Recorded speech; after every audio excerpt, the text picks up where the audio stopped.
प्यारे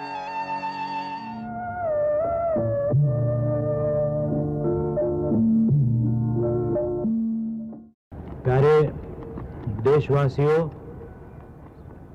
आप सबको मेरा प्रणाम है। आज 48वें स्वतंत्रता दिवस के शुभ अवसर पर मैं आप सबको बधाई देता हूं और ये शुभकामना करता हूं कि आगे हमारे देश का, सारे विश्व का कल्याण हो, आप सब लोग सुखी रहें और देश आगे बढ़े। आप जानते हैं पिछले कुछ वर्षों में जितना कुछ परिवर्तन हुआ है सारे विश्व में, कई देशों में जहाँ के नक्शे बदले हैं और आज एक ऐसी तस्वीर हमारे सामने है जिसको हम पहचान भी नहीं सकते। इतनी तब्दीली सारे देशों में आई है। हम भी इन तब्दीलियों के साथ बदलने की चेष्टा कर रहे हैं, लेकिन अपने जो मूलभूत सिद्धांत हैं, जो मूल्य हैं, उनको हम छोड़ना नहीं चाहते और हम छोड़ नहीं सकते। महात्मा गांधी ने सबसे पहली बात ये हमें बताई थी कि स्वतंत्रता केवल चेंज ऑफ मास्टर्स, यानी हमारे मालिकों की तब्दीली नहीं है, बल्कि दरिद्र नारायण के जीवन में जो तब्दीली आती है वही सार है हमारी स्वतंत्रता का। हम उसी ब्रीद को लेकर, उसी शिक्षा को लेकर आगे चलेंगे, चलते आए हैं और चलते रहेंगे। ये मैं आपको आश्वासन देना चाहता हूं। सरकार की यही नीति है। 3 साल हुए इस सरकार को आए हुए, थोड़ा ज्यादा हुआ 3 साल से। कई बातें यहाँ हुई हैं और समय समय पर मैं आपके सामने निवेदन करता रहा हूँ कि यहाँ क्या क्या हो रहा है। कुल मिलाकर आज हमारे देश का चित्र आप देखेंगे तो पता चल जाएगा कि 3 साल में बहुत कुछ प्रगति हुई है और कुल मिलाकर देश शांत है और अपने अपने काम में लोग लगे हुए हैं, विकास के काम में और देश की उन्नति के काम में। जो समस्याएं थीं उनको निपटाने के लिए, उनका समाधान ढूंढने के लिए भरसक कोशिश की गई है और की जा रही है। उसमें हम कोई कोताही नहीं करेंगे। पंजाब शांत है और धान्य के उत्पादन में और कई अन्य विकास के कामों में नंबर 1 पर जैसे हमेशा रहा है, आज भी उसी नंबर 1 पर है। आसाम की समस्या सुलझाई गई है। थोड़ा बहुत बोडोलैंड की प्रॉब्लम थी, उसको भी निपटाया जा रहा है। कभी थोड़ी झड़प हो जाती है, लेकिन कुल मिलाकर कोई उसमें परेशानी की बात नहीं है। नॉर्थ ईस्ट में हमारे उत्तर पूर्वी इलाके में जो राज्य हैं वहाँ कभी कभी उथल पुथल होता है और वहाँ के जो हमारे ट्राइब्स हैं उनमें आपस में कभी कभी झड़पें हो जाती हैं, लेकिन कुल मिलाकर वहाँ भी हालात हमारे कब्जे में हैं, पूरी तरह से कंट्रोल में हैं। अब मैं आता हूँ कश्मीर पर, जो कि हमारे लिए एक मसला बना हुआ है। पूरी तरह से सुधार नहीं हुआ है, काफ़ी सुधार हुआ है, लेकिन जिसको हम नॉर्मलसी कहते हैं, मामूली हालात कहते हैं, वो अभी तक वहाँ नहीं आए हैं। कारण साफ है, कोई बहुत दूर जाकर उसको ढूंढने की आवश्यकता नहीं है। सरहद के उस पार से, पाकिस्तान से जो प्रोत्साहन मिल रहा है, जो ट्रेनिंग मिलती है, वहाँ के आतंकवादियों को पैसा मिलता है और उनको हथियारों से लैस बनाकर अंदर भेजा जाता है, ये सभी को मालूम है और अब तो उसमें कोई संदेह की बात ही नहीं रही है। कई साल हुए पाकिस्तान के द्वारा ये जो हो रहा है उसका सबूत हम इकट्ठा करते रहे और हमारे मित्र देशों के सामने उसे पेश करते रहे, उनको बताते रहे कि पाकिस्तान क्या कर रहा है। अब मैं समझता हूं कि किसी सबूत की आवश्यकता नहीं है। 14 अगस्त सन 94 के बाद अब कोई सबूत किसी के सामने पेश करना आवश्यक नहीं है। और चूंकि उन्होंने ही कहा है कि ये मदद हम देते रहेंगे, इनको हथियार देते रहेंगे, इनको कुमक पहुंचाते रहेंगे और ये हमेशा ही चलता रहेगा, उन्होंने ये कहा है। अब इसके बाद मैं हमारे दोस्त देशों से ये कहना चाहता हूं कि मान्यवर अब क्या कहते हैं आप? कल तक तो आप थोड़ा बहुत हम पर विश्वास करते थे, कभी कभी कहते थे कि शायद पाकिस्तान पहले ये कर रहा था, अब नहीं कर रहा है। अभी अभी कुछ देशों में ये बात मुझे सुनने को मिली। अब मैं उनसे पूछना चाहता हूं कि आज भी कोई संदेह आपके मन में रह गया है क्या? तो ये साफ है कि पाकिस्तान इन गतिविधियों को रोकना नहीं चाहता, बल्कि बढ़ चढ़कर बड़े फख्र के साथ सारी दुनिया के सामने कह रहा है कि हम इसे जारी रखेंगे। अब इसका जवाब यही है, हम भी उनको ये कहें कि ये जो हमारे मामलों में मदाखलत आप कर रहे हैं, उस मदाखलत को ख़त्म किए बिना हम भी चैन नहीं लेंगे, ये बराबर चलता रहेगा। ये हमारा प्रण है, ये भी हमारी प्रतिज्ञा है, ये हम उनसे कहना चाहते हैं। इधर कश्मीर में हमने कई उपाय किए हैं, कई तरह से शांति को लाने की कोशिश की है। और वहाँ कौन है ये आतंकवादी? इनको आतंकवादी कहे बिना और क्या कहेंगे? कैसे कैसे लोगों को ये मौत के घाट उतार रहे हैं। आप जरा ये सूची देख लीजिए, वकीलों को, डॉक्टरों को और वहाँ के जो मजहबी लीडर हैं उन लोगों को, और वहाँ के असेंबली के, विधानसभा के स्पीकर को मौत के घाट उतार दिया गया। मीडिया इंस्टॉलेशंस जो ऑल इंडिया रेडियो, दूरदर्शन, वहाँ के कार्यकर्ता हैं, कर्मचारी हैं, उनको मौत के घाट उतार दिया गया। एक वाइस चांसलर यूनिवर्सिटी के, उनको मार दिया गया। और जो सरकारी कर्मचारी हैं जो अपना काम अंजाम दे रहे हैं, उनको सियासत से कोई मतलब नहीं है, ऐसे लोगों को भी गोली मारकर उनको ख़त्म किया गया। और जो मासूम वहाँ के शहरी हैं उनकी तो कोई गिनती ही नहीं है। इन करतूतों को आप क्या कहेंगे? ये आतंकवाद नहीं तो और क्या है? और मेरे पास तो कोई इसके लिए कोई दूसरा शब्द नहीं है। और मैं इस आतंकवाद को पूरी तरह से ख़त्म करके ही रहूँगा। और आप इस बात पर इत्मीनान रखें। इधर हमने कई और काम वहाँ शुरू कर दिए हैं, विकास का काम शुरू कर दिया है, सिविल एडमिनिस्ट्रेशन को ठीक करने का काम, जो कि खौफजदा थे, बंदूक से डरते थे कभी कभी, वो काम भी हमने शुरू किया है। और ये भी मैं आपको बताऊं कि वहाँ जो हमारे मतदाता हैं, मतदाताओं की सूची में जो भी बढ़ोतरी होनी है, जो भी रिवीजन होना है, वो काम भी अब लेने जा रहे हैं अगले कुछ दिनों में। और वहाँ जो चुनाव के लिए हलके बनते हैं, निर्वाचन क्षेत्र बनते हैं, उनके बारे में भी जो कुछ सुधारना चाहिए उस काम में हम लगे हुए हैं। इससे पता चलता है साफ साफ कि हम किधर जा रहे हैं। हम चुनाव की तरफ जा रहे हैं। मैं कोई तारीख आपको देना नहीं चाहता, क्योंकि मैं जानता हूं कि तारीख के देने से आतंकवादियों को और ज़्यादा एक तरह से भड़काव हो जाता है और शायद खून खराबा वो ज़्यादा करने की कोशिश करें। लेकिन हम जिस दिशा में जा रहे हैं, जिस सिमत में हम गामजन हैं, उसमें कोई गलती नहीं है, कोई चूक नहीं है। हम उधर ही जा रहे हैं, ये मैं आपको बताना चाहता हूं। और जब ये सारे काम हो रहे हैं तो हम यही अपेक्षा करेंगे कि इंटरनेशनल कम्युनिटी हमारे इस कार्यक्रम की तरफ देखेगी और समझेगी कि मानवीय अधिकारों को कौन कुचल रहा है, ह्यूमन राइट्स को कौन वहाँ नीस्त नाबूद कर रहा है। इसके बारे में उनको अच्छी तरह से जजमेंट करने का मौका मिलेगा, ये मैं आपसे कहना चाहता हूँ।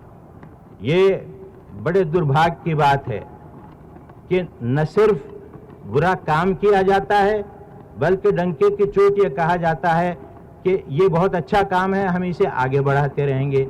ये भाषा कुछ दोस्ती करने वालों के बीच में ठीक नहीं है।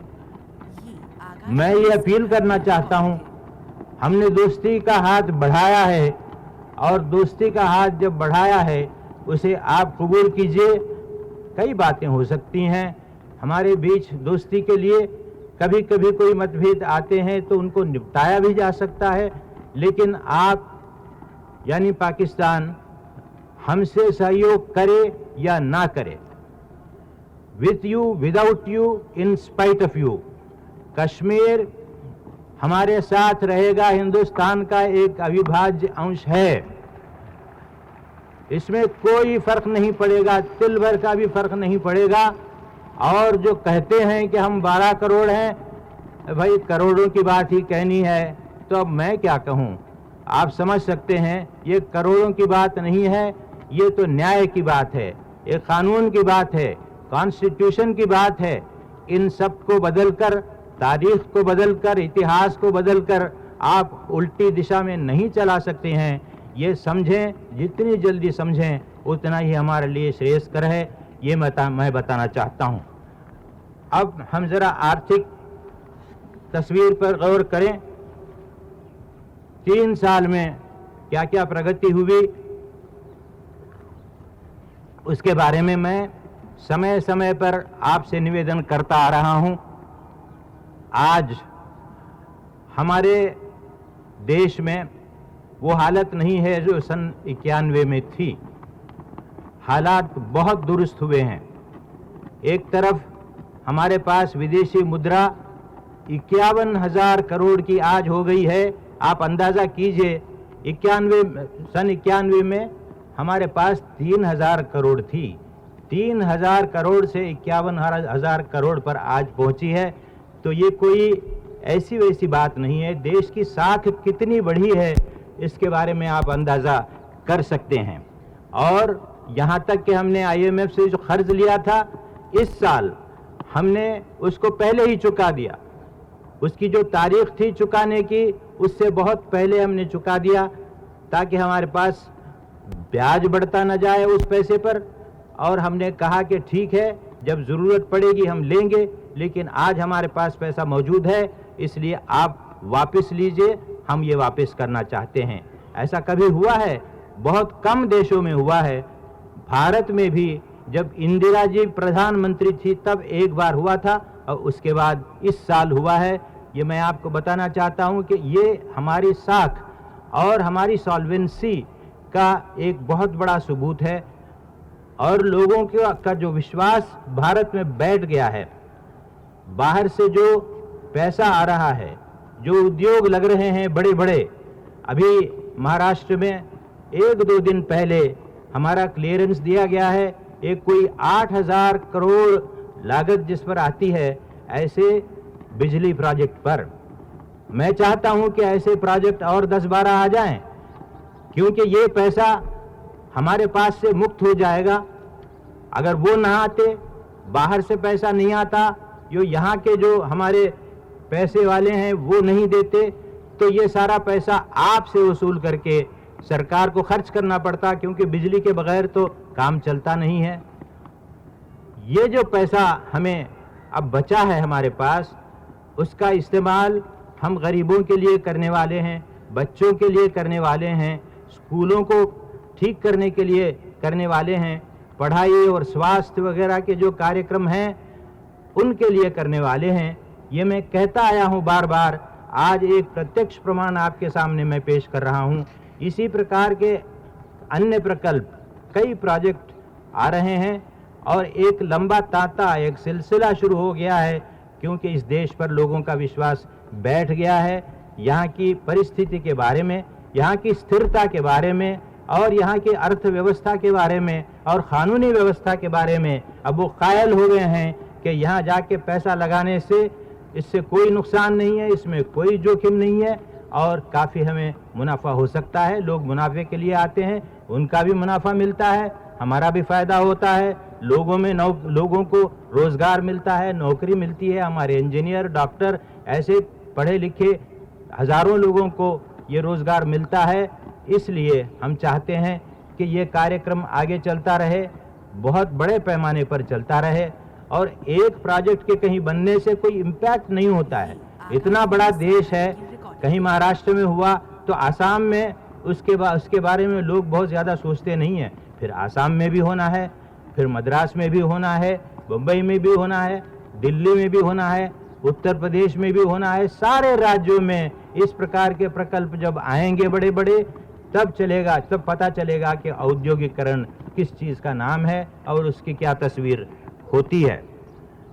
और ये जो पैसा बाहर से आ रहा है, ये हमें कोई आज़ादी से महरूम करने के लिए नहीं आ रहा है। ये जितने प्रोजेक्ट हैं, इसमें हमारे लोगों का भी हिस्सा है। ये जॉइंट वेंचर्स हैं, हिंदुस्तान का भी पैसा लग रहा है, बाहर वालों का भी पैसा लग रहा है। कोई 80% इसमें जॉइंट वेंचर्स हैं।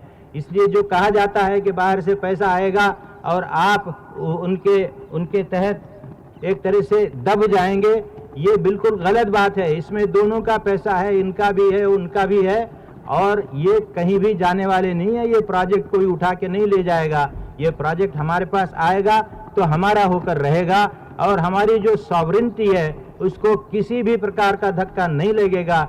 ये मैं आपको विश्वास दिलाना चाहता हूँ। और ये जो प्रकल्प आ रहे हैं, पावर में आ रहे हैं, बिजली में आ रहे हैं, ऑयल इंडस्ट्री में आ रहे हैं, मेटलर्जिकल इंडस्ट्री जिनकी बड़ी ज़रूरत है उसमें आ रहे हैं, इलेक्ट्रॉनिक्स में आ रहे हैं जिनकी अत्यंत आवश्यकता है हमें, और केमिकल्स वगैरह में आ रहे हैं। इन सभी की आवश्यकता है। ये कोई कम आवश्यक वस्तुएं नहीं हैं, कम आवश्यक उद्योग नहीं है, इनकी बड़ी आवश्यकता है। अब मैं खेती पर आता हूँ।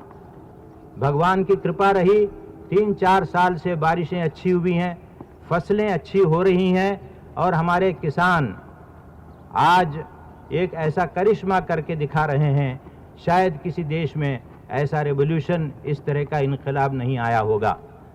आज हमारी एक समस्या हो गई है, आपको शायद ठीक सही न लगे, लेकिन ये अक्षरशः सत्य है कि अभी 10 दिन में, 15 दिन में नई फसल खरीफ की आने वाली है, और आने वाले धान्य को रखने के लिए हमारे पास जगह नहीं है।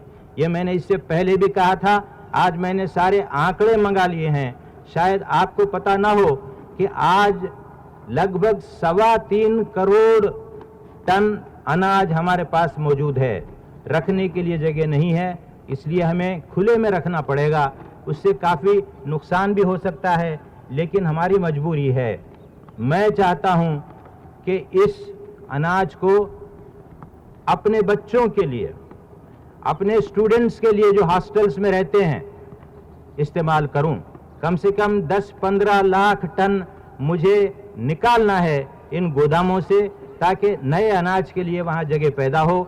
और इस पुराने अनाज को, जो बहुत अच्छी हालत में है, आज भी हम इस्तेमाल करना चाहते हैं।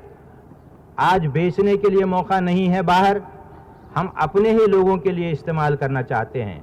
हम ये चाहते हैं कि कुछ गेहूं हम दे दें, यहाँ किसी MFIL जिसको कहते हैं, जो बनाते हैं मॉडर्न फूड इंडस्ट्री, उनको हम देना चाहते हैं। उन्होंने कहा है कि आप हमें 1 रुपया कम दाम पर देंगे तो हम डबल रोटी जो बनाते हैं, ब्रेड जो बनाते हैं, उसकी कीमत हम घटा देंगे। मैं ये चाहता हूं कि उनको हम, हमारे पास का जो फाजिल गल्ला है, गेहूं है, दे दें, और कीमत घटे डबल रोटी की, कीमत घटे ब्रेड की, इसका इंतज़ाम मैं करना चाहता हूं। हमारे जो ICDS प्रोग्राम है, बच्चों के आंगनवाड़ी के जो कार्यक्रम हैं, गांव-गांव में चलते हैं, लेकिन सारे गांव में अभी फैले नहीं हैं। अगले 2 साल में हम इनको पूरी तरह से फैलाना चाहते हैं देश भर में। वहाँ के जो बच्चे, पौष्टिक आहार उनको दिया जाता है, उस पौष्टिक आहार को और बढ़ाने के लिए और अच्छा बनाने के लिए हम कुछ गेहूं और ज़्यादा देना चाहते हैं। हमारे स्टॉक्स में से, ताकि हमारे बच्चों को पौष्टिक आहार कुछ ज़्यादा मिले। हमारे पास हज़ारों हॉस्टल हैं जिसमें लड़के, विशेषकर गरीब लड़के आते हैं, पढ़ते हैं, scheduled caste, scheduled tribe, backward class वगैरह के। उनके पास पैसा नहीं होता दूसरे हॉस्टल्स में रहने के लिए, तो कोई सरकारी हॉस्टल है, कई राज्यों में बड़ी संख्या में हॉस्टल हैं और हज़ारों लड़के उसमें रहते हैं अपनी पढ़ाई के लिए। उन लोगों को हम और ज़्यादा पौष्टिक आहार देना चाहते हैं और हमारे पास जो स्टॉक मौजूद है उसमें से कुछ देना चाहते हैं। इस प्रकार कम से कम 10-15 लाख टन की निकासी हमारे पास से होगी और उनका फ़ायदा हमारे बच्चों को, हमारे विद्यार्थियों को और लोगों को, जो छोटे छोटे नन्हे मुन्ने बच्चे हैं जो ICDS कार्यक्रम में हैं, उन सबको मिलेगा। ये कार्यक्रम हम बना रहे हैं और अगले कुछ ही दिनों में ये कार्यक्रम चल पड़ेगा। आज जो समस्या है उस समस्या का इस तरह से हम समाधान निकाल रहे हैं, बाहर भेजकर नहीं, बेचकर नहीं, बल्कि अपने ही लोगों को अधिक आहार देने से ये काम हमारा बन जाएगा। आपको पता है कम से कम 1800 ब्लॉक्स में हमने नया PDS, पब्लिक डिस्ट्रीब्यूशन सिस्टम, शुरू किया था 2 साल पहले। वो बड़े अच्छे ढंग से चल रहा है और हम चाहते हैं कि वहाँ भी और ज़्यादा हम गल्ला मुहैया करें, अनाज मुहैया करें, लोगों को कुछ कम कीमत में हम देते हैं। और ये जो कार्यक्रम पहले चल रहा था उसमें जो खामियां थीं ये सार्वजनिक वितरण प्रणाली में, उनको ठीक करने के लिए कई तो हमने गोदाम बनवाए हैं, कई तो हमने गाड़ियां दी हैं राज्य सरकारों को जिनमें ये गल्ला लाद लाद कर दूर दराज के इलाकों में पहुंचाया जाए।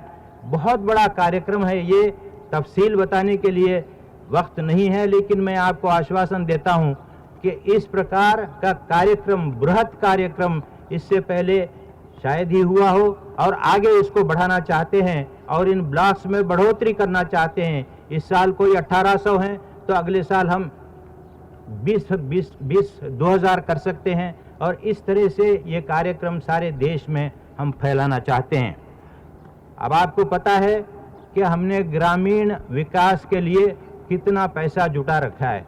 कई बार आपने सुना होगा इस पंचवर्षीय योजना में 30,000 करोड़ हमने जुटाया है और एक साल में 7,000 करोड़ से भी ज़्यादा दिया जा रहा है। मेरे पास लोग आते हैं गांव से, कहते हैं कि साहब हमारे गांव में हमने इतना पैसा कभी नहीं देखा। ऊपर से आते हुए, दिल्ली से आते हुए, एक एक ज़िले में कलेक्टरों के पास इस वक्त 40 करोड़, 45 करोड़, 50 करोड़ इस तरह से पैसा वहाँ है और वहाँ सार्वजनिक कामों में वो लगा रहे हैं। और हमें लगता है कि वहाँ एक इनकलाब होने वाला है, हो रहा है। गांव-गांव में ये इनकलाब पहुँचा है। आपकी पंचायतों का भी स्थापन वहाँ हो रहा है। इन पंचायतों के हाथों में ये पैसा जाएगा, इसमें से बहुतेरा पैसा जाएगा और वहाँ के विकास के कार्यक्रम में वो जो भी करना चाहें लोगों की भलाई के लिए, जो भी उनकी प्राथमिकता हो उसके अनुसार काम होगा। ये मैं आपको बताना चाहता हूँ और उनको भी विश्वास दिलाना चाहता हूँ। पैसे की कमी उतनी नहीं रहेगी, लेकिन ये पैसा कैसे आप सर्व करेंगे ये वहाँ के लोगों को देखना है, वहाँ की पंचायतों को देखना है, वहाँ के नेतृत्व को देखना है। कोई यहाँ से जाकर इस पर तनकीद नहीं करेगा। शायद कभी कभी लोग चले जाएं, लेकिन उससे काम नहीं चलेगा। वहाँ के लोगों को ही इसकी निगरानी करनी पड़ेगी। बाद में फिर ये शिकायत नहीं होनी चाहिए कि ये सब कुछ ठीक तौर से खर्च नहीं हुआ।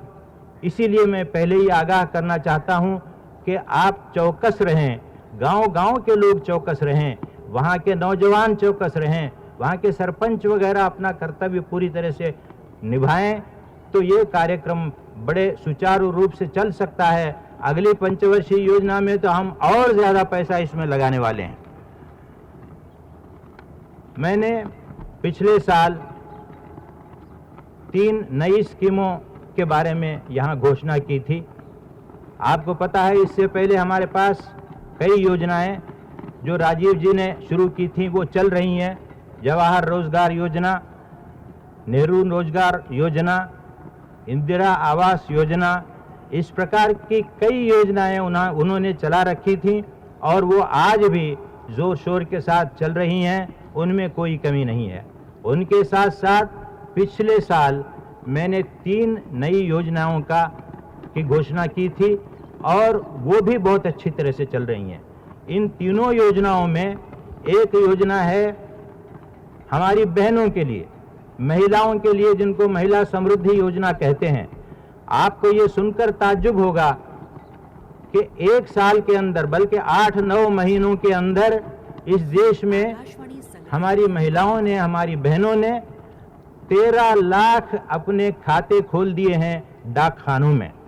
अब आप कहेंगे कि करोड़ों में 13 लाख क्या होता है, मैं मानता हूं, लेकिन 8 महीने में अगर 13 लाख महिलाओं ने खुद जाकर वहां के डाक खानों में अपने नाम से खाते खोले होंगे, तो इसका क्या मतलब है? इसका मतलब यही है कि ये कार्यक्रम उन्हें बहुत भाया है, बहुत अच्छा लगा है, बड़े उत्साह में वो ये काम कर रहे हैं। और ये भी मैं आपको बताना चाहूं कि 13 लाख में कम से कम 2 लाख केवल हमारे शेड्यूल्ड ट्राइब एरियाज में से है।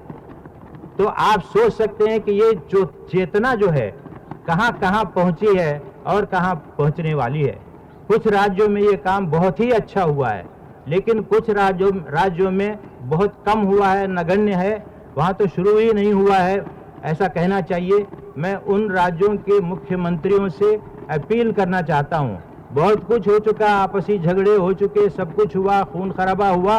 ये कार्यक्रम जो हम ले रहे हैं, इनमें कोई पार्टी का मामला नहीं है, एक दूसरे के प्रति कोई द्वेष करने का मामला नहीं है। ये तो लोगों के लिए है, वहाँ के महिलाओं के लिए है। ये आप आगे बढ़ाइए, अपने लोगों को कहिए, अपनी पार्टी को कहिए, अपने अनुयायियों से कहिए, अपने नौजवानों से कहिए कि जब दूसरे राज्यों में हो रहा है तो हमारे राज्य में क्यों ना हो। इसलिए आप इसको आगे बढ़ाइए। दूसरा कार्यक्रम है, गांव में जो बेकारी होती है, सारे 365 दिन लोगों को वहां काम नहीं मिलता, रोजगार नहीं मिलता, आप जानते हैं। तो जहां ऐसी हालत है, कम से कम 100 दिन के लिए हम वहां उनको रोजगार मुहैया करें, ये कार्यक्रम था। वो भी बहुत बड़े अच्छे पैमाने पर हो रहा है और जो हमारे पास रिपोर्टें आ रही हैं उससे बहुत आशाजनक वहां परिस्थिति है। वहां लोगों में आज बेकारी की बात अब नहीं रही, जहां जहां ये कार्यक्रम शुरू हुए हैं। और वहां से लोग निकलकर शहरों में जो चले आते थे जब बेकारी का समय होता था, वो बात अब रुक गई है, क्योंकि वहां हमने कई कार्यक्रम उठाए हैं, जैसे सड़कों का कार्यक्रम, छोटे छोटे तालाबों का कार्यक्रम, मदरसे, वहां जो हमारे स्कूल हैं उनकी इमारतें बनाने का कार्यक्रम। इस प्रकार के कार्यक्रम वहां ले रहे हैं। लोगों का भी फायदा हो रहा है, गांव का भी फायदा हो रहा है और वहां काफी मात्रा में रोजगार भी मिल रहा है। तीसरा कार्यक्रम था नौजवानों के लिए, थोड़ा पढ़े लिखे हुए नौजवानों के लिए। शहरों में कोई 8वीं तक पढ़ा हो, कोई 9वीं तक पढ़ा हो, कोई मैट्रिक तक पढ़ा हो, तो 1 लाख रुपया देने का कार्यक्रम है।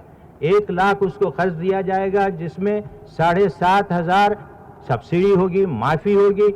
उसको ट्रेनिंग दी, छोटे छोटे जो कारोबार हैं, जैसे कोई साइकिल का कारखाना हो, जैसे कोई और इस तरह के छोटे छोटे धंधे हों, कोई दुकान हो, इस तरह की चीजें खोलने के लिए उनकी मदद की जाएगी। पिछले साल हमने अपना लक्ष्य रखा था, कोई 40,000 ऐसे नौजवानों को हम देना चाहते थे। 40,000 के मिनजुमले आज मुझे कहते हुए खुशी होती है कि कोई 32-33,000 नौजवानों को ये मिल चुका है, पैसा मिल चुका है और उनको ट्रेनिंग भी मिल चुकी है और वो अपने काम में लगे हुए हैं। इस साल हम इस तादाद को बढ़ाकर 2 लाख करना चाहते हैं, उसके लिए पैसा जुटाया गया है। फिर आपसे यही गुजारिश करूंगा, उन राज्यों में जहां ये काम बिल्कुल नहीं चल रहा है, अब उनके नाम लेना ठीक नहीं है पब्लिक में, लेकिन हैं ऐसे राज्य जहां इस पर किसी का ध्यान अभी तक गया नहीं है। जिन राज्यों में काम चला है, बहुत अच्छी तरह से चला है, मैं उनको धन्यवाद देता हूं। जहां नहीं चला है, वहां के मुख्यमंत्रियों से, वहां के लोगों से मैं ये भी कहना चाहता हूं कि इस कार्यक्रम में आप आगे बढ़िए। पैसा मौजूद है, प्रावधान मौजूद है, तवज्जो की जरूरत है, ध्यान देने की जरूरत है। ये 3 कार्यक्रम बहुत अच्छी तरह चल रहे हैं। अब हमने सोचा इस साल कि कोई ऐसा कार्यक्रम है, ऐसे कोई और कार्यक्रम है जिनके बारे में हम सोच सकते हैं, जिनका कार्यान्वयन कर सकते हैं। हमें लगा कि कुछ ऐसे कार्यक्रम हैं जिनको इसमें शरीक करना चाहिए। बच्चों का जो कार्यक्रम है ये छूट गया था पिछले साल, आज उसे हम जोड़ना चाहते हैं। आपको पता है हमारे देश में कोई 2 करोड़ बच्चे ऐसे हैं जिनको स्कूल में रहना चाहिए लेकिन स्कूल में नहीं है। वो अपने माता पिता की आमदनी को बढ़ाने के लिए कारखानों में काम करते हैं। अब कारखानों में काम शुरू हो गया, पढ़ाई बंद हो गई तो हमेशा के लिए उसकी तरक्की रुक गई, ये तो मान के चलना है। ये बहुत बुरी बात है हमारे आने वाली पीढ़ियों के लिए।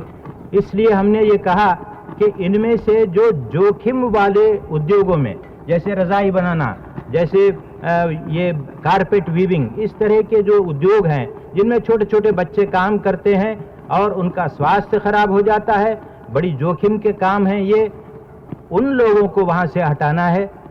उन लोगों को हटाकर स्कूल भेजना है, कुछ पढ़ाई लिखाई उनकी करनी है, उनको ट्रेनिंग देना है, कम से कम कुछ दस्तकारियों में, ऐसे कामों में जिनसे वो अपना पेट भर सकें आगे। ये कार्यक्रम हम ले रहे हैं। 20 लाख लड़के ऐसे हैं जो ऐसे खतरनाक कामों में लगे हुए हैं जिनसे उनके हेल्थ पर, उनके स्वास्थ्य पर बहुत बुरा असर पड़ सकता है। तो इन 20 लाख लड़कों को अगले 5 साल या 4 साल के अंदर हम उन उद्योगों से हटाकर स्कूल ले जाना चाहते हैं। उसका एक ही उपाय है कि उनके जो माता पिता हैं, जो गरीब हैं, जो इस बच्चे की आमदनी के बिना नहीं रह सकते हैं, उनका गुजारा नहीं हो सकता है, तो ऐसे लोगों को हम पूरी तरह से काम में लगा दें, उनकी आमदनी बढ़ाएं माँ बाप की। तो कौन माँ बाप ऐसे हैं जो अपने बच्चों को स्कूल भेजना नहीं चाहते? सभी भेजना चाहते हैं, मजबूरी है। उन मजबूरियों को दूर करने में हम लगे हुए हैं। ये कार्यक्रम एक बना है और इस कार्यक्रम के द्वारा इन छोटे बच्चों को, जिनकी जिंदगी आज खराब हो सकती है इन कामों में पढ़कर हमेशा के लिए, उनको हम ठीक करना चाहते हैं। ये एक कार्यक्रम जिसकी आज मैं घोषणा कर रहा हूं, अगले कुछ दिनों में शुरू होने वाला है। इसके पूरी तैयारियां इसकी हो चुके हैं। दूसरा एक कार्यक्रम मैं लेना चाहता हूं। बड़े बड़े शहरों में तो ठीक है, कॉरपोरेशंस हैं, पैसा भी मिलता है, उनकी आमदनी भी होती है। गांव के बारे में तो मैंने कहा ही है, गांव के लिए हमने काफ़ी कर रखा है प्रावधान। लेकिन ये छोटे छोटे जो कस्बे हैं, 1 लाख आबादी के, 50,000 आबादी के, 1.5 लाख आबादी के, वो न तो शहर हैं न गांव हैं।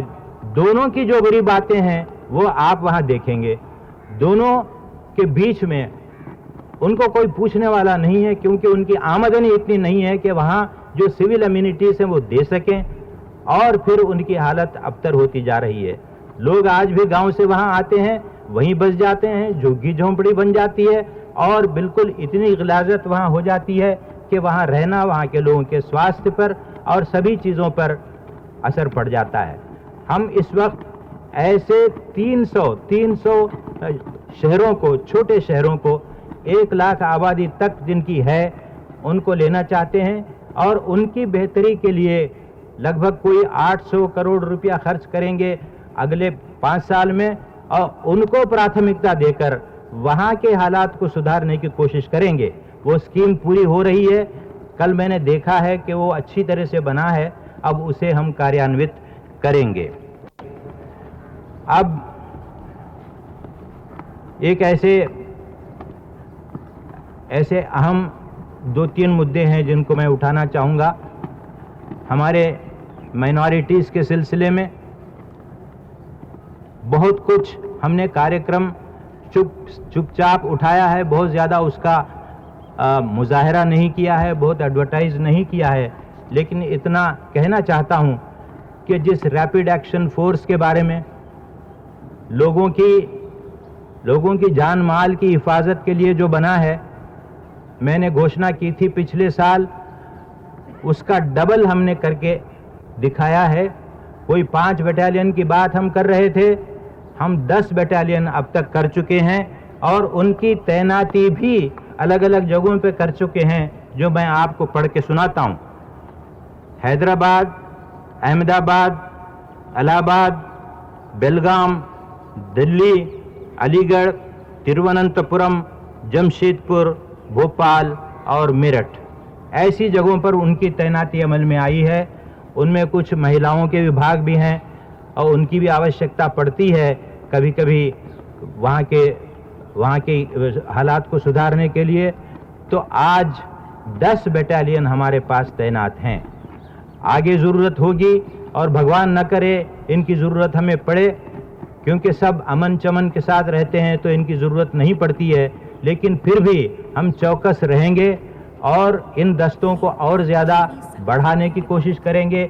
जहाँ कहीं हमें इस बात की ज़रूरत लगी तो हम उसमें आगे पीछे नहीं करेंगे। इनको ख़ास तौर से ट्रेनिंग दी जाती है, इनको देख परख कर चुना जाता है और ये हर काम के लिए तैयार रहते हैं। बहुत जल्दी जहाँ कहीं कोई राइट हुआ, कोई फसाद हुआ तो एकदम वहाँ पहुँच जाते हैं और उस पर काबू पा जाते हैं। इसके लिए ख़ास तौर से इनको ट्रेनिंग दी गई है और मैं समझता हूँ कि इनके कारण ऐसे फसादात बहुत ज़्यादा नुकसान करने से पहले ही काबू में लाए जा सकते हैं और लाए जाएंगे। और जैसा मैंने कहा, इनको और भी बढ़ाया जा सकता है।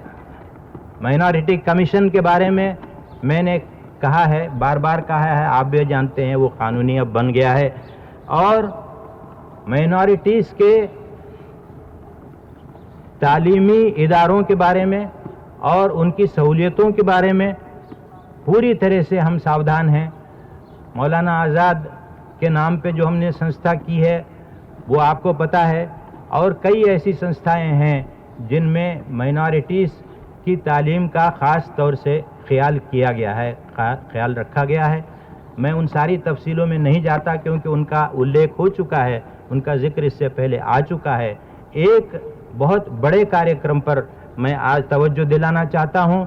ये जो कॉरपोरेशन है जिनसे माइनॉरिटीज़ को मदद मिलती है और उनकी तालीम के लिए और उनके उद्योग धंधों के लिए, सभी चीज़ों के लिए मिल सकती है, ऐसा कॉरपोरेशन एक बनाना चाहते थे। पिछले साल मैंने उसकी घोषणा की थी।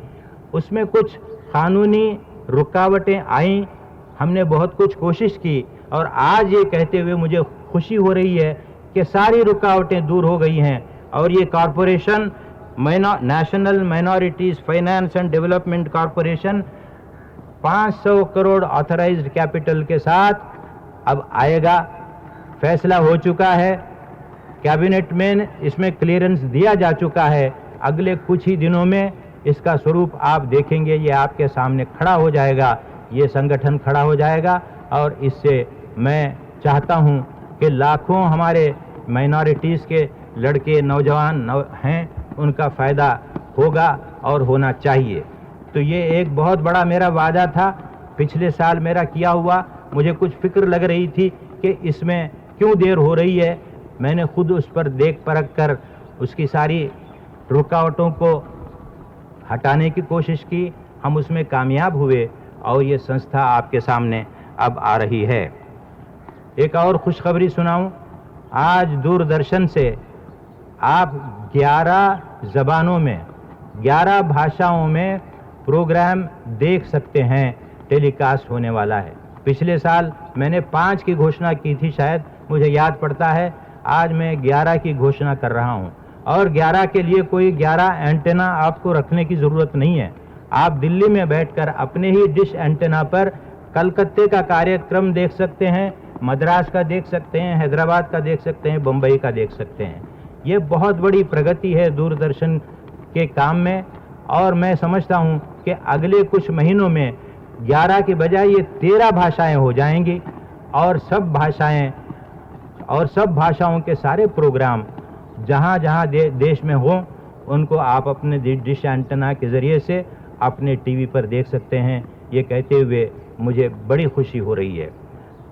डिफेंस के मामले में, सुरक्षा के मामले में कल शाम मैंने संबोधित किया था हमारे जवानों को। उनको पूरा प्रोत्साहन हमसे मिलेगा और उनके लिए हथियारों की जो आवश्यकता है, आधुनिकतम जो हथियार होंगे और दूसरे परिकरण होंगे, वो सारे जुटाए जाएंगे और उनको किसी तरह से भी शंका करने की कोई बात नहीं है। वो सरहद पे भी काम कर रहे हैं, देश के भीतर भी लोगों की मदद कर रहे हैं और अन्य देशों में भी काम कर रहे हैं, जहां उन्होंने हिंदुस्तान के लिए एक बहुत बड़ा नाम पैदा किया है, बना लिया है उनके मन में अपना स्थान, चाहे कंबोडिया हो, चाहे सोमालिया हो, जहां कहीं हम उनको भेजें। मैं उनको फिर एक बार बधाई देता हूं और उनको आश्वासन देता हूं कि उनकी मदद करने में हम कोई कोताही नहीं करेंगे, कोई कमी नहीं करेंगे। फौज वही है जो आधुनिकतम हथियारों से लैस हो और जिसके लड़ने में किसी प्रकार की शंका न रहे, किसी प्रकार का डर न रहे। हमारे जो भी दस्ते हैं, जो भी हमारी सेनाएं हैं, उन सबको मैं फिर एक बार बधाई देते हुए ये आश्वासन देना चाहता हूं, उनके जो terms of conditions of service हैं उनको भी कुछ इम्प्रूव करने की हमने कोशिश की है। लेकिन अभी आयोग आ रहा है, वेतन आयोग, वो शायद और ज़्यादा गहराइयों में जाकर इस बात को देखेगा। और मैं सोचता हूँ कि पैसे से नहीं ये किया जा सकता, ये तो देशभक्ति का काम है। और हमारे जो जवान हैं, सरहदों पर हैं, अंदर हैं, हर जगह हैं, वो देशभक्ति का अपना मुजाहरा कर रहे हैं, देशभक्ति का अपना सबूत दे रहे हैं। यही मान के चलता हूँ, फिर एक बार मैं उनको बधाई दूँ। अब थोड़ा मैं विदेशी मामलों के बारे में कुछ कहूँ। आज भारत सारी दुनिया में जितने देश हैं सबसे मित्रतापूर्ण संबंध बनाए हुए है। पिछले 3 साल में मैंने कई देशों का दौरा किया। America, Russia, China, England, Germany, France, Japan, Iran, Korea, Uzbekistan, Kazakhstan, Mauritius, Indonesia आदि, ओमान आदि कई देश हैं जहां मुझे जाकर बड़ी खुशी हुई कि भारत के प्रति उन देशों का सम्मान है, आदर है और हमारे साथ बहुत कुछ उनका कोऑपरेशन, उनका सहयोग बढ़ रहा है। आर्थिक क्षेत्र में बहुत तेज़ी से बढ़ रहा है। मैं आपको बताऊं कि पिछले साल के मुकाबले में इस साल कई गुना बढ़ा है। 3 साल के अंदर जो कोऑपरेशन हमको मिला है बाहर से, उससे पहले 10 साल में मिला था उसका दुगना मिला है 3 साल में। मैं कोई तकाबुल करना नहीं चाहता, लेकिन आंकड़े बताते हैं कि ये ऐसा हुआ है। आगे भी बहुत बड़े पैमाने पे ये होने वाला है। मैं सिंगापुर जा रहा हूँ, वियतनाम जा रहा हूँ, मलेशिया जा रहा हूँ, सभी से हमारे मधुर से मधुर संबंध बने हुए हैं। अब एक पाकिस्तान की बात है, सो मैं अर्ज़ कर चुका हूँ, हमारे सारे पड़ोसियों से हमारे संबंध अच्छे हैं। फिर एक बार मैं पाकिस्तान के हमारे दोस्तों से कहूँगा कि हमारा बढ़ाया हुआ हाथ, मित्रता का हाथ आप ले लीजिए, कबूल कर लीजिए, उसको दुत्कारिए नहीं। आखिर हमें रहना है हमसाया बनकर, रहना है पड़ोसी बनकर। हम अपने पड़ोसियों को दूर नहीं भेज सकते। जहाँ आप हैं आप रहेंगे, जहाँ हम हैं हम रहेंगे।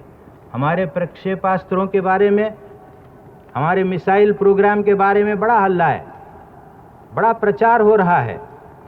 बड़ी अजीब बात है, पाकिस्तान के पास बने बनाए, खरीदे हुए, ऑन द शेल्फ लिए हुए यही प्रक्षेपास्त्र मौजूद हैं, उसकी कोई चर्चा नहीं करता। हम प्रयोगशाला में उस पर कुछ तजुर्बा करना चाहते हैं, कुछ टेस्ट कर रहे हैं, तो उस पर हल्ला होता है। ये कैसा न्याय है, हमारी समझ में नहीं आता। हमने कहाँ बहुत ज़्यादा बढ़ाया है पैसा, खर्चा कहाँ बढ़ाया है डिफेंस पर। हिंदुस्तान कोई छोटा मुल्क है, और इतने बड़े मुल्क के लिए, इतने बड़े देश के लिए हमारी सीमाएं कितनी लंबी हैं, हमारा साहिल कितना लंबा है और हमारी आवश्यकताएं कितनी हैं। इन सारी चीज़ों को ध्यान में रखते हुए क्या मेरा ये अधिकार नहीं है, ये मेरा फ़र्ज़ नहीं है कि इतने बड़े देश की सुरक्षा के लिए जिस प्रकार की आवश्यकता हो उस प्रकार की आवश्यकता में जुटाऊं? कोई कुछ कहे, ये तो मैं जुटा के रहूँगा। हमारा सबसे पहला प्राथमिक कार्यक्रम है देश की सुरक्षा। इसमें कोई गुंजाइश नहीं है घटाने की, इसमें कोई गुंजाइश नहीं है समझौता करने की। इसलिए मैं कहना चाहता हूं हमारे दोस्तों से कि आप हिंदुस्तान का तकाबुल और देशों से मत कीजिए। हिंदुस्तान को हिंदुस्तान के मेयार पर, यहाँ के प्रमाण पर आप देखिए, और देखिए कि हमने बल्कि हमारे साइज के देशों के मुकाबले में बहुत कम खर्च किया है, बहुत कम खर्च कर रहे हैं। तो किसी और छोटे देश से हमारा मुकाबला करना और ये कहना कि ये आप बंद कीजिए, ये कोई न्याय की बात नहीं है। हमारे दफा के लिए, हमारे डिफेंस के लिए जो कुछ चाहिए वो किया जाना चाहिए और किया जाएगा, इसमें कोई संदेह की बात मैं नहीं पाता हूँ। मैं आपको बताना चाहता हूँ कि सारा विश्व बदल रहा है। मैं मानता हूँ विश्व बदल रहा है, लेकिन कहीं कहीं विश्व नहीं बदलता है, कुछ लोगों की ज़हनियत नहीं बदलती है। आज मैं तैयार हूँ कि हम राजनीति को छोड़कर, बल्कि राजनीतिक जो हमारे संबंध, राजनयिक जो संबंध होते हैं, डिप्लोमेटिक रिलेशंस, वो तो खाली बातों की हद तक होते थे या सिद्धांतों की हद तक होते थे। आज हमारे संबंध आर्थिक बन रहे हैं। उन आर्थिक संबंधों को हम सार्क में क्यों नहीं बढ़ाएं? क्यों पाकिस्तान को इतना बुरा लग रहा है, इतने पसोपेश है? सार्क का जो हमारा नेटवर्क है 7 मुल्कों का, चलिए उसी में हम एक दूसरे से सहयोग करें। वो भी नहीं होता, ये भी नहीं होता। जहां जाते हैं पाकिस्तान के हमारे दोस्त कश्मीर की बात उठाते हैं। मैंने तो छोड़ दिया है कश्मीर की बात कहीं भी उठाना या किसी का जवाब देना, क्योंकि वो आगे बढ़ते हैं तो ये कोई आवश्यक नहीं है कि हर बार हम उसका जवाब देते रहें। सारी दुनिया के लोग उनकी भी बात जानते हैं, हमारा जवाब भी जानते हैं, और यहाँ क्या हो रहा है फील्ड लेवल पर वो भी जानते हैं। किसी से ये बातें छिपी नहीं है, ये तो खाली हम दोहराते चले जाते हैं, इसकी कोई आवश्यकता नहीं है। अभी सुनता हूँ कि कोई स्वास्थ्य मंत्रियों के एक सम्मेलन में पाकिस्तान कश्मीर की बात उठाने वाला है। अब कहीं भी कोई सम्मेलन हो दुनिया में, वहाँ कश्मीर की बात उठेगी तो जग हंसाई हो जाएगी। मैं कहना चाहता हूँ हमारे दोस्तों से, हमारा खूनी रिश्ता है, इस खूनी रिश्ते के वास्ते से मैं कहना चाहता हूँ कि खुदारा ऐसा मत कीजिए। हम बैठकर इन चीज़ों को सुलझा सकते हैं। आप जो कहते हैं कि अनफिनिश्ड टास्क रह गया है, क्या अनफिनिश्ड टास्क है? हाँ, मेरी राय में, मेरी दानिश में और हमारे नुक्ते नज़र से एक अनफिनिश्ड टास्क यही है कि कश्मीर के जिस हिस्से पर पाकिस्तान का कब्जा है वो कब्जा हट जाए और वो हमारे भारत में शरीक हो जाए। यही अनफिनिश्ड टास्क रह गया है और कोई अनफिनिश्ड टास्क नहीं है। आप ये नहीं ले सकते, छोड़ दीजिए इस बात को। शिमला एग्रीमेंट मौजूद है, आइए बैठिए, हाथ मिलाइए और हम मिलकर आगे बढ़ सकते हैं, कंधे से कंधा मिलाकर। ये जो संभावनाएं हैं, ये जो पॉसिबिलिटीज़ हैं, ये जो चित्र हमारे सामने सुहाना नज़र आता है, उसको ठुकराइए नहीं। लेकिन ठीक है, आपकी मर्जी है, लेकिन हम अपनी जगह हैं, कायम हैं, रहेंगे और कश्मीर हमारे हिंदुस्तान का हिस्सा होकर दवामन रहेगा। ये मैं आपको बताना चाहता हूँ। मैं कोई धमकी की भाषा नहीं कह रहा हूँ, मैं एक स्थिरता की बात कर रहा हूँ, ठंडे दिल से कर रहा हूँ, सोच समझकर। भाषा अगर नहीं बदलती, कम से कम उद्देश्य बदलें, नियतें बदलें तो अच्छा है। कभी कभी भाषा बोलने पर मजबूर भी हो जाते हैं कुछ लोग, वो नहीं बोली जाती भाषा तो लोग उन पर उलट पड़ते हैं। ऐसी भी मजबूरियां हैं कुछ लोगों की, मैं जानता हूँ। यहाँ कोई हमारे पास मजबूरी नहीं है, लेकिन और लोग और देशों में हो सकती है। लेकिन कम से कम उद्देश्य तो उनके ठीक हों, पुरअमन हों, शांतिमय हों। हम शांति भी चाहते हैं और साथ ही साथ अपनी सॉवरेंटी भी चाहते हैं। इन दोनों में कोई समझौता हम नहीं करना चाहते हैं। एक आखिरी बात मैं आपसे कहूं, हमारा स्वातंत्र संग्राम बड़ा लंबा चला। इसलिए लंबा चला कि अहिंसा पर आधारित था। ये कोई 2-4 महीने में ख़त्म नहीं हुआ, साल तक, कई दशकों तक चलता रहा। उस दौरान में हमारे देश में कई महानुभावों ने उसमें हिस्सा लिया। कई लोगों ने आज़ादी नहीं देखी, उससे पहले ही चल बसे। कई लोगों ने आज़ादी देखी, आज़ादी में खुद भी उनका हाथ रहा और आज़ादी के बाद भी रहा। वो सब हमारे लिए पूजनीय हैं, वंदनीय हैं। आपस में उनके कई झगड़े चले, बाद में अलग अलग पार्टियां बनी, एक दूसरे से बिछुड़ गए।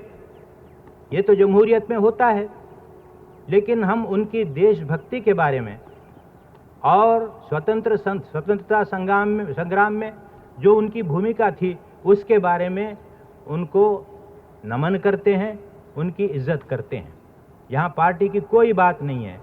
इस साल योगायोग ऐसा है, संजोग ऐसा है कि 125वां वर्ष हम मना रहे हैं महात्मा गांधी का। बहुत बड़ा कार्यक्रम हमने बनाया है। गांधी जी ने जो रास्ता दिखाया था उस रास्ते पर चलते हुए क्या क्या कार्यक्रम हो सकते हैं लोक कल्याण के, उनका कार्यक्रम बना है। साथ ही साथ अगले सितंबर में आने वाले महीने में आचार्य विनोबा भावे की सेंटिनरी, उनकी शत जयंती आने वाली है। उसे भी हम बड़े पैमाने पर मनाना चाहते हैं। आचार्य विनोबा भावे भी गांधी तत्व में, गांधी के रास्ते पर बहुत बड़ा इनकलाब लाने वालों में से एक हैं। उनको आज भी हम याद करते हैं, उनकी विद्वत्ता और ये ओरिजिनल मौलिक विचार की जो शक्ति उनकी थी और उस विचार को कार्यान्वित करने की जो शक्ति थी, वो हम में शतांश भी आ जाए तो हमारा कल्याण हो जाए देश का, वो हम मनाना चाहेंगे। फिर इसके बाद रफ़ी साहब, रफ़ी अहमद किदवाई, उनकी भी सेंटिनरी चल रही है, उसकी भी एक कमेटी बनी है, उसके भी कार्यक्रम हैं और उन्हें भी हम अच्छी तरह से हमारे नौजवानों को समझाने के लिए, उनके सामने नमूना पेश करने के लिए करने वाले हैं। फिर लोकनायक जयप्रकाश नारायण, उनकी एक मेमोरियल कमेटी है, कई साल से चल रही है, लेकिन इस साल उसकी गतिविधियां हम नए सिरे से बनाने वाले हैं और बढ़ाने वाले हैं, क्योंकि उन्होंने भी हमारे देश को एक रास्ता दिखाया था अपने ढंग से। इसमें कोई शक नहीं है कि कई रास्ते हो सकते हैं एक ही लक्ष्य का साधन करने के लिए। उन्होंने भी एक रास्ता दिखाया, टोटल रेवोल्यूशन का दिखाया। उसको हमने पढ़ा, उसका अध्ययन किया, लाखों इस देश के नौजवानों ने और लोगों ने अध्ययन किया। वो मामूली कोई व्यक्तित्व नहीं था, उनका बहुत बड़ा व्यक्तित्व था। तो उनको भी, उनकी भी हम इज्जत करना चाहते हैं, उन गतिविधियों को हम बढ़ाना चाहते हैं। फिर मोरारजी भाई देसाई, अगले साल फरवरी में उनका 100वां वर्ष लगने वाला है। अभी 99 वर्ष के हो गए हैं वो भी बड़े देशभक्त, कितना त्याग उन्होंने किया और बाद में भी प्रधानमंत्री भी बने। लेकिन पदों की बात छोड़िए, व्यक्तित्व को देखिए, ऐसा व्यक्तित्व शायद ही आपको और जगह मिल सके। एक विलक्षण व्यक्तित्व उनका है। मैं चाहता हूं कि अगले साल जब उनका 100वां वर्ष लगेगा हम उनकी शत जयंती मनाएं। तो इस प्रकार कई जयंतियां हम मनाने वाले हैं, इसलिए कि कई तरह के हमारे महानायक, महानेता हुए हैं। उनके अपने अपने मतभेद हो सकते हैं, दृष्टिकोण में, कार्यक्रम में, और कई तरह के मतभेद हो सकते हैं, लेकिन हमारे लिए वो सब प्रातर्वंदनीय हैं। इसलिए इन सब की जयंतियां हम मनाना चाहते हैं ताकि लोगों को पता चले कि कैसे कैसे लोग थे जिन्होंने आज़ादी हमें दिलाई, और इस आज़ादी को निभाकर रखने के लिए, मजबूत रखने के लिए हमें क्या करना है। ये सबक लोगों को सीखना चाहिए, ये शिक्षा लोगों को मिलनी चाहिए। मैंने आपका बहुत समय लिया, लेकिन मैं आपको बताना चाहता हूं कि कई बातें छूट भी गई हैं। एक छोटे से 1 घंटे में या 45 मिनट में सारी बातें आ नहीं सकती हैं, लेकिन आपका हमारा साथ है। जब कभी समय मिलेगा, मौका मिलेगा, तो और कई कार्यक्रमों को आपके सामने रखना चाहूँगा। जो कार्यक्रम छूट गए हैं वो ऐसी बात नहीं है कि हमारे पास नहीं है, कई कार्यक्रम हैं जिनका ब्यौरा फिर से देने में बहुत देर लगेगी।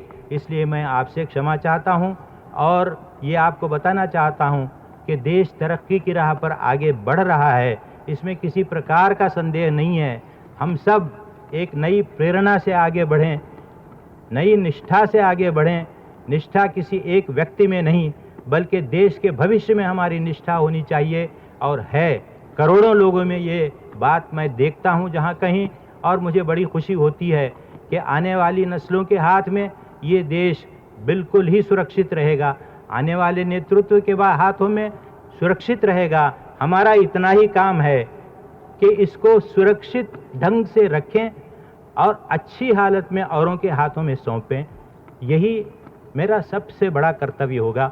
मैं आपको बताना चाहता हूं कि इस कर्तव्य को निभाने में मैं कोई कसर बाकी नहीं रखूंगा, चाहे इससे मुझे कितना भी कष्ट हो, कोई भी हो, मैं ये काम करके रहूंगा।